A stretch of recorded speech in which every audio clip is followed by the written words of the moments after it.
একসময় একটা ছোট্ট গ্রামে মিনা, রিঙ্কি, পিঙ্কি আর রমা বাস করত। ওদের চারজনের খুব ভালো বন্ধুত্ব ছিল, তাই একসাথে মিলেমিশে থাকত। বসে বসে বোর হয়ে যাচ্ছি, কেন না আজকে একটা গেম খেলা যাক? হ্যাঁ, লুকাচুরি। আমি গুনছি, তোমরা সবাই লুকিয়ে যাও। তারপর চার বান্ধবী মিলে লুকোচুরি খেলতে লাগে। ওরা সবাই লুকিয়ে যায়, আর রমা ওদেরকে খুঁজতে লাগে। ও খুঁজতে খুঁজতে একটা জঙ্গলের মধ্যে চলে যায়। জঙ্গলে গিয়ে রমা একটা নতুন চকচকে সুন্দর সাইকেল দেখতে পায়।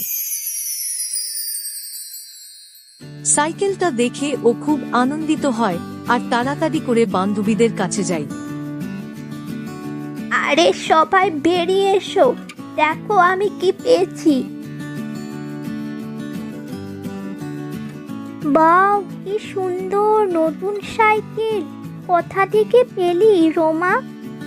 তারপর রমা জঙ্গলে সাইকেল পাওয়ার কাহিনীটা ওর বান্ধবীদের বলতে লাগে। তাই এবার না খুব মজা হবে। হ্যাঁ, সেসব তো ঠিক আছে, কিন্তু যখন বাড়িতে জানতে পারবে তখন কি হবে? রে হ্যাঁ, মিনা তো ঠিকই বলছে, আমরা তো আগে ভাবিনি। শোন, আমার কাছে একটা আইডিয়া আছে। তারপর সোনা ওর বান্ধবীদেরকে নিজের আইডিয়াটা বলে শোনায়। ওর প্ল্যানে ওরা সবাই একমত হয়ে রাজি হয়ে যায়। তারপর সোনার কথামতো ওরা সারাদিন সাইকেল চালিয়ে রাতের বেলায় কোনো এক গোপন জায়গার মধ্যে লুকিয়ে রেখে দেয়।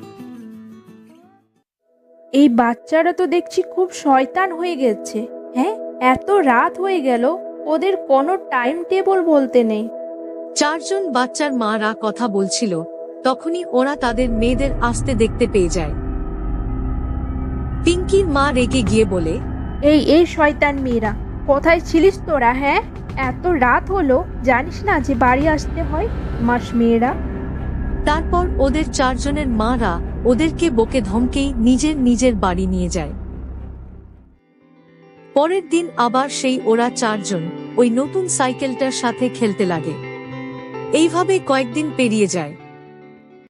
তারপর একদিন রাত্রে যখন ওরা চার বান্ধবী মিলে সাইকেল নিয়ে রোডে খেলা করছিল, তখনই ওইখানে একটা ট্রাক খুব স্পিডে এসে যায় আর ওদের চার বান্ধবীকে ট্রাকের তলে দাবিয়ে দিয়ে চলে যায়।